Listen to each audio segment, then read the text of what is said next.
What's going on, you guys? It's Perry the Entertainer back again for another video. And this video is, yes, another episode of Hashtag Spoilers, the hit new show that is sweeping the nation. In this show, we talk about SmackDown spoilers. We'll usually sometimes talk about Impact Wrestling spoilers, but we don't do that. Most of the time, it is just SmackDown spoilers. I know I haven't done the live stream for Monday Night Raw. And to be honest, I don't really know if I want to, and B, I didn't finish the show. I was too busy watching the football games and everything, tracking my fantasy teams and everything, too much to even worry about Raw. So I don't know a whole lot about what happened, but I saw the end and I saw the beginning a little bit. So it's about all I saw. But we are gonna keep rolling with at least the YouTube channel. We're gonna go into hashtag spoilers, and yes, we got to do the free plug party first. You got to follow me on Twitter at the PTE Show. We live chat during Raw. Sometimes SmackDown. We're gonna be doing football games this weekend too as well. So if you guys want to come interact with the nation on Twitter during the football games, you guys can go ahead and do that. Go ahead and go join the nation group page, facebook.com. Well, I would love to say #the nation, but for some reason I can't do that. I don't know how to do that. I'm not really that Facebook savvy. I'm not really that internet savvy, but you guys can come join the nation. Like, it is a picture of Kevin Durant. You guys can talk about anything and anything. Hence, anything, not just wrestling. I know it says just wrestling in here, but you guys can talk about anything you guys want. It's a free plug, whatever you guys. Everybody checks it out. It's an awesome show, or it's an awesome group page. So you go check that out. We're gonna become pretty big someday, we hope. And obviously, you're watching this on the YouTube channel, so there's no real point in plugging it, but we might as well do it anyway. Of course, you guys can go subscribe to the YouTube channel, Perry the Entertainer. We hit 615 subscribers the other day, which is an amazing milestone. Thank you guys so much. And yeah, let's go on the road to 700, and let's kick off the episode of hashtag spoilers. Let's do this. So, of course, we got Roman Reigns in the little header here. So, of course, he's going to be a big part of the night. So, let's go. See, I finally learned how to do the two-finger slide on my touchpad to, kind of like slide scroll the screen and everything, instead of having to go over here and pull it down. No, I found out how to do it now. See, I'm getting there. The realism of hashtag spoilers. All right, we kicked off the show. The Usos, Mark Henry, and the Big Show defeating Eric Rowan, Luke Harper, Stardust, and Goldust to kick off SmackDown. Okay, so it's a 4-on-4. So it's an 8-man tag. Why are they still going with Mark Henry and the Big Show as a tag team? I thought they broke up. I thought they broke up as a tag team, or so that Big Show and Mark Henry can go and do side things. That's what I thought. I mean, well, then again, it does say right here something about Mark Henry and Rusev. So I guess they're gonna keep that going on. But what's going on with Mark Henry and Big Show? Like, are they gonna continue the tag team there or something? Because I know the Usos and Cody Rhodes and Goldust are still fighting, so I know they're still feuding. I guess they're going to be fighting each other for the tag titles at Night of Champions. I don't know if that's next week or this week, so that's that. I don't really know a whole lot else to say there. I mean, Luke Harper and Eric Rowan still on the losing side of things, and even though they were at one time they were the highlight of the tag division, and now all of a sudden, they've fallen into oblivion. Nobody really cares about them anymore. WWE missed the opportunity to give them the tag titles, and quite frankly, nobody cares about them anymore. I think last night, I didn't watch Main Event at all, but I heard that the Ascension was on there, so that could be the first step in building the Ascension towards a main roster debut. So I think NXT, the main event of the TakeOver pay-per-view, I think those four guys were on Raw on Monday as well. Neville, Breeze, Kid, and Sami Zayn. Sami Zayn's my dude, so that's my boy right there. Bo Dallas defeated Justin Gabriel. Jack Swagger was at ringside taunting Bo. Bo looked great and got thrown with the Bulldog. I thought Justin Gabriel was a heel. I guess they broke that off too. Yeah, basically, if you play a character on NXT or you play a character on Superstar or something, that doesn't affect your main roster stuff. Because, I'm almost positive Justin Gabriel's a heel in NXT, but apparently on the main roster he's a babyface jobber making Bo Dallas look good. So are Bo and Swagger going to be fighting at Night of Champions? Is Bo finally going to be getting an opportunity at a main roster? Like, is he going to be finally taken for real now? Besides that Bo streak that no one really cared about, and it broke for no absolute reason other than the fact that Vince didn't like him.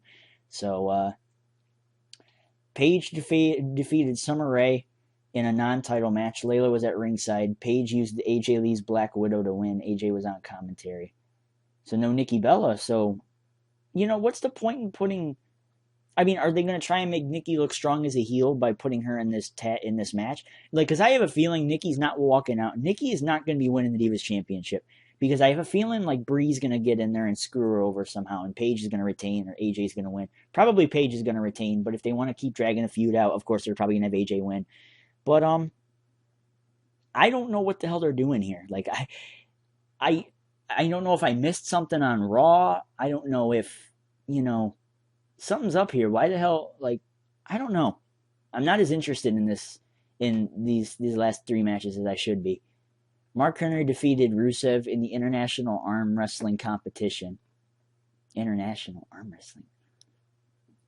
Is this like, do they get a merit badge for this shit? Like, is this some Boy Scouts thing? Rusev called for a rematch and Henry lost when Lana threw powder in his face. So, like, are they trying to build this feud around Mark Henry's strongman stuff? Like, that's what it looks like they're trying to do.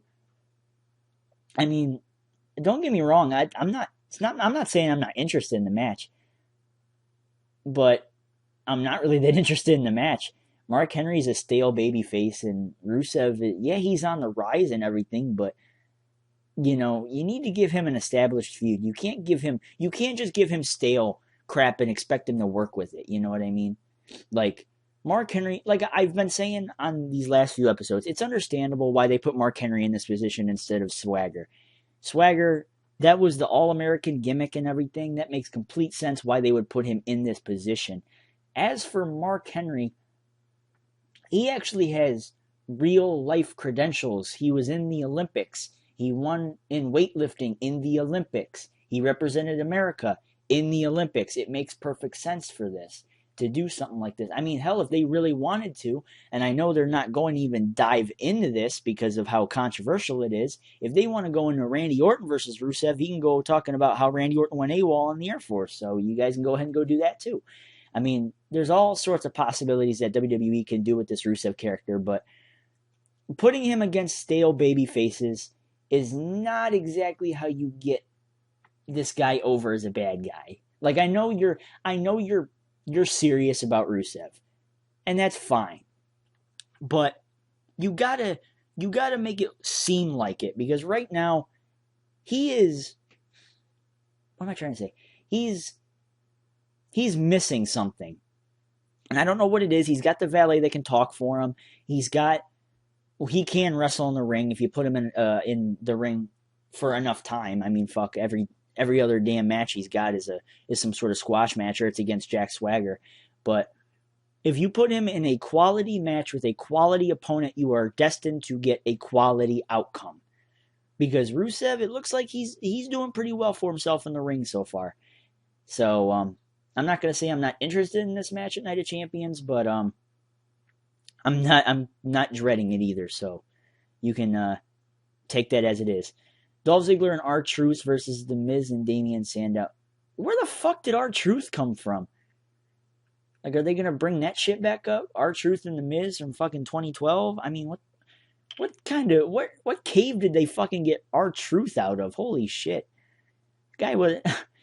Ziggler and Truth get the win after a fun tag match. What, did they run out of people for Ziggler to team with?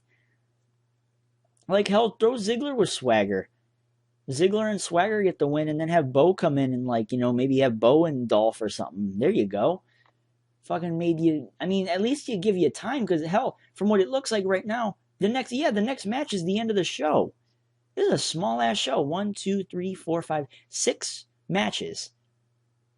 And they all... I mean, okay, the first match looks like it can go for about 10 minutes.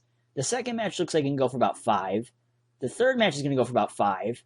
The fourth segment is probably going to go for about 5. This match right here is probably going to go for about 10, maybe 15. And the main event's going to go for about 15. I mean, yeah, not really that fast with addition there. I'm almost positive that's only about an hour show. So WWE's going to throw a lot of segments together, maybe a lot of commercial breaks, but it does not look like it's going to be that, it's not going to be a must-see Raw, or SmackDown, I'm sorry. So, Ziggler and Truth get the win after a fun tag team match. I don't know what cave they pulled R-Truth out of, but there we go. Chris Jericho and Roman Reigns defeated Randy Orton and Seth Rollins. I heard Seth Rollins almost got impaled by a spike on Monday. I didn't see it, but I heard he almost got drilled by a spike or something. I guess they brought the cage down and Roman got the shit kicked out of him by the Authority. And apparently Seth Rollins almost got a spike like right through his back. I didn't see it. I didn't see the end, so I don't know what happened. In another fun tag match, Jericho blocked the DDT and rolled Orton up for the win. Jericho and Reigns celebrated and Raw. Why do I keep saying Raw? I mean SmackDown. Maybe it's because of the deprivation that I gave you guys because I didn't make a Raw episode. So that might be why it is. But that ends SmackDown. Doesn't look like it's a very good show, but take that as it is. It looks like Jericho is going to be sticking around for the time being.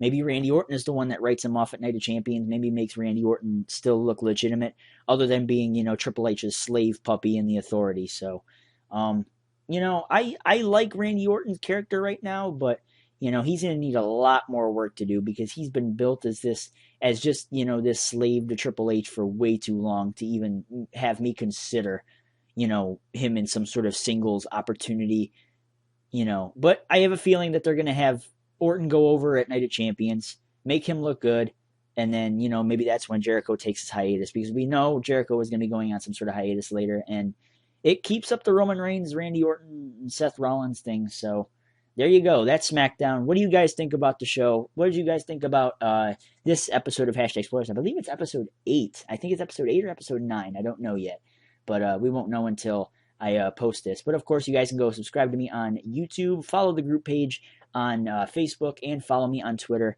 at the PTE Show. That is our episode for this week, guys. Let me know what you guys think about the show, and I am out. Till next time, Perry the Entertainer signing out, and peace. Sorry for the late show, by the way. Comcast's internet and cable and all that shit decided to go out on me this morning, so we didn't get our internet back until like 1. So I'm sorry for not getting this out earlier, but that's why it says 2:21 over here instead of your usual like 11 o'clock, 11:30. So that's about it. Peace out, guys. Thank you guys for watching.